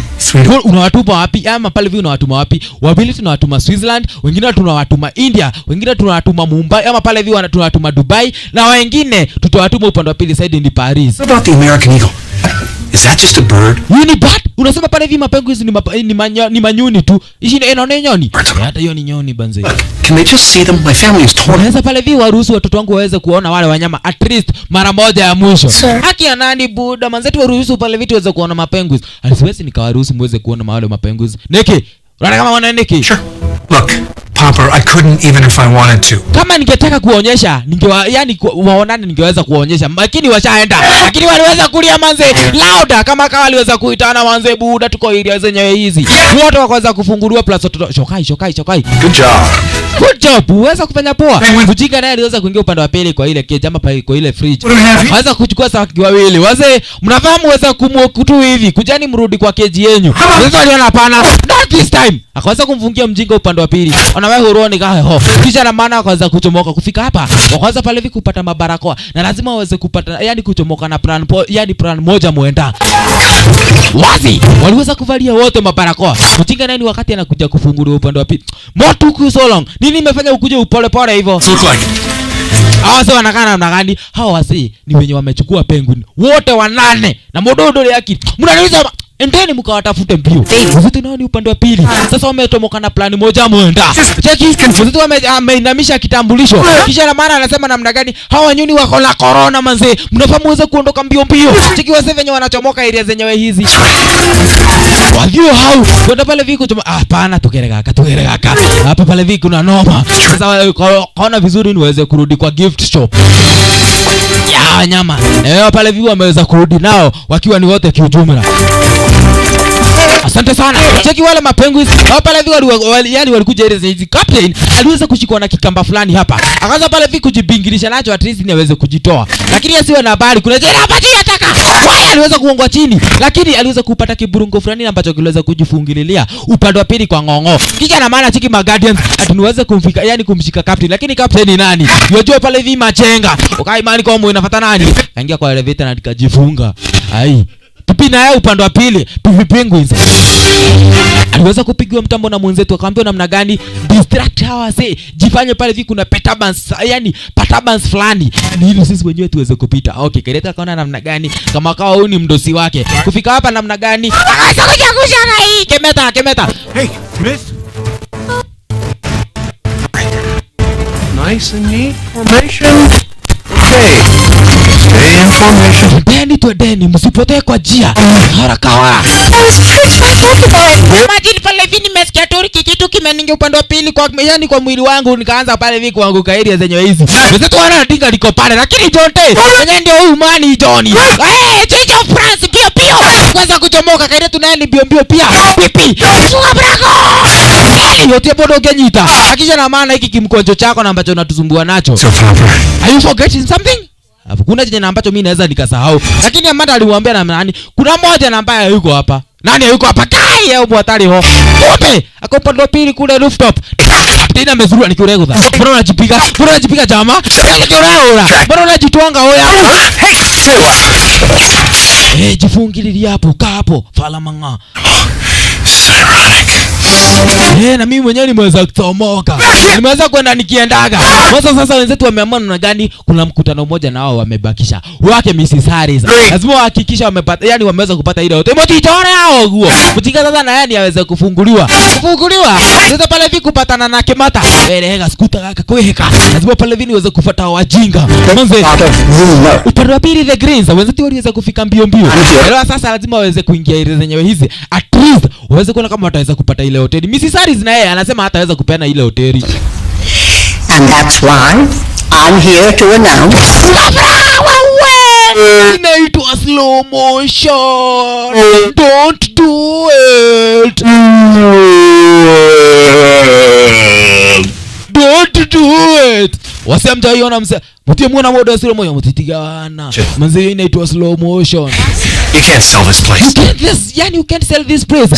This place iko na future ama pale viko na historia ya wase wengi zaidi na Kemata. Hiki pale viki na furugo wale wana yana wiro yule wataweza kufutwa job.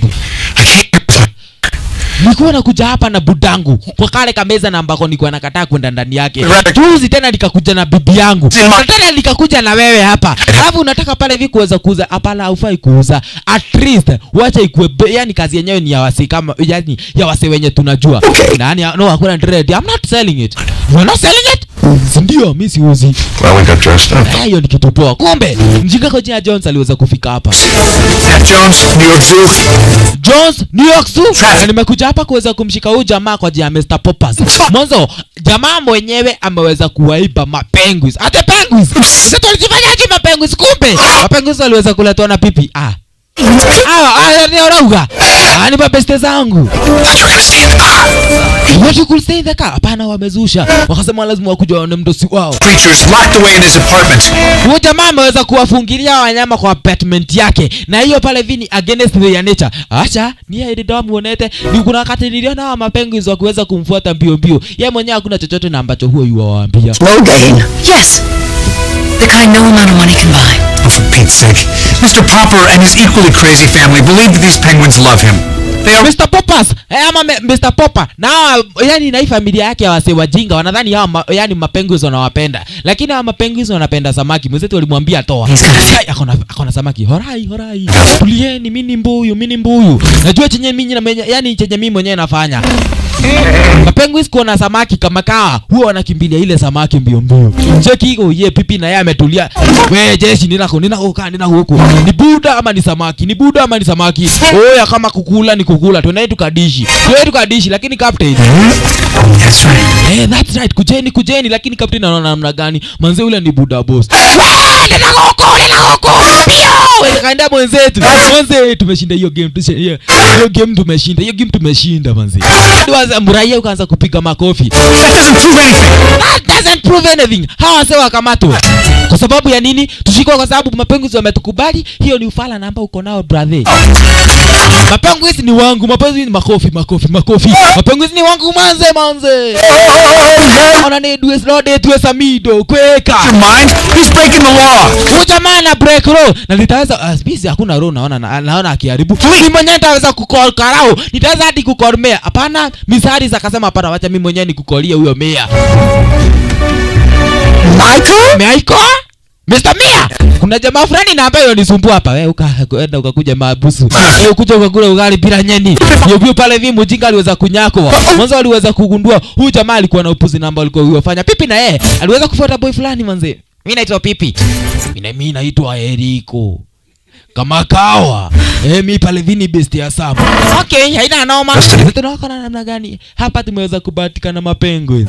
Hii ina maana kuna story na ambayo Miss Harris alikuwa amebakisha hapa. Congratulations. Kwa nini? Fern is yours. Hii park ni yako. Ate? Kare huo. Never forget a name.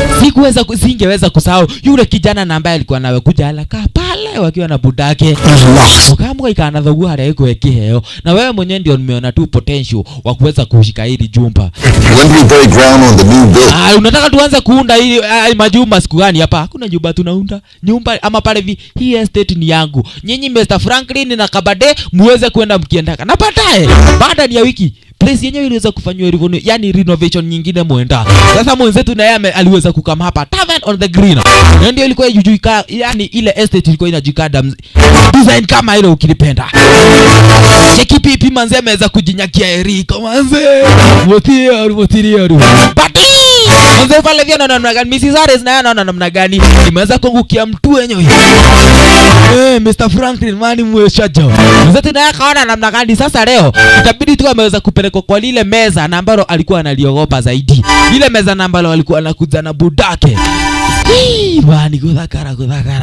Wote wakaanza kujichupu pande wa pili kule juu ya viti. Thank you. Buda, asante sana kwa hii story yote mwanzo umeweza kufanya juu yetu. I'm just a mastermind. So, actually, kuna kitu na ambacho imeweza kunifanya niwalete hapa. Mwanzo kuna story ambayo nataka kuambia. We're on a trip. Very far away. Kuna trip na ambayo nataka kuwapeleka. Yani kwenda. Na yenyewe iko mbali zaidi. Na ninaona kama nitakaa kwa miezi kadhaa. Na ninataka mkuje na mimi. What? Wacha tutakuwa mbuda. Madhina kasa mama gani? Wapi place yenye iko na joto? no akora turathi kodo gwela rugari tunaenda kwa Njeve na sio mchezo. Cheki place number moja uweze kujipata. Sasa wameamua ni story moja tu, kuweza kuwaleta wale mapenguins kwa familia zao. Mwanzo hata wale mapenguins wanafaa familia. Cheki mapenguins wako wamefuatana manze, captain akiwa ameongoza. Tunani tukienda ngoma nzendo ile mbogi yetu. Mwenzetu sasa ameweza kuambulia mapenguins. Kuna wakati na ambapo wataweza kuteseka tena. Mweza kufika upande wa pili side ni Atlantis. Ukiripenda. Wow. Cheki mapenguins wasibu tiare para jeshi. Tumeona pale viwa kina shosho na kina gukaida zenye hizi. Ina. Cheki pale vi captain. Tumeenda pale vi kwa laki wenzake. Cheki. Sasa. Kina samanze. Ewa samu wako. Lorete. Ni sawa lakini captain aliweza kuzama. Yaani aliweza kujitoa. Akaenda upande wa pili kule Lutikano na akaweza kusimama. Ushika yetu ndiye aliweza kuona hapana. Mudhe. Captain hataki kukaa hapa. Captain anaonekana amezama na area hizi. Sitoriona hakuna noma manzi. Wacha bali ni aweze kuongea na huyu captain. Testa aweze kujua nini ambacho kinaendelea. Captain, nini shida Tehera? Wow! Captain ameweza kutaka yai. Haya, tokuwa naenda wika huko rume na itubea kule kagia. Wow, unihega. Sasa tumeonekana vacation yetu itakuwa ikikuwa, yani itakuwa baada ya siku kadhaa tunakuwa. Baada ya siku zingine kadhaa tunamwok tu hivi. Ni huo gadudha kakoni kariubukaga. Kitu kayo buda, lazima tukue tukimoku kuva vacation. Kedika komera ni gwa tutugike, yani gatulike.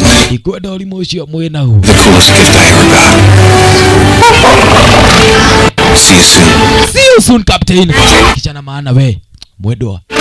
Story totally turarikia. Unajua nisikia pale hivi mnapendana na Niki. Huyo Niki nilikuambia pale hivi nikaweza patana na enda za mnyonga. Unasikia? Na ukinya tu edane, na ukinya tu shoke family ndio baba. Familia sasa imeweza kurudi fomu, imeweza kurudisha ikiwa ni yote yenyewe. Mwanzo kama penguins ndio wameweza kufanya mwenzetu, at least familia yake imeweza kumrudia. Hata kuweza kuhustle sana. Imeweza tu kusaidiwa na mapenguins.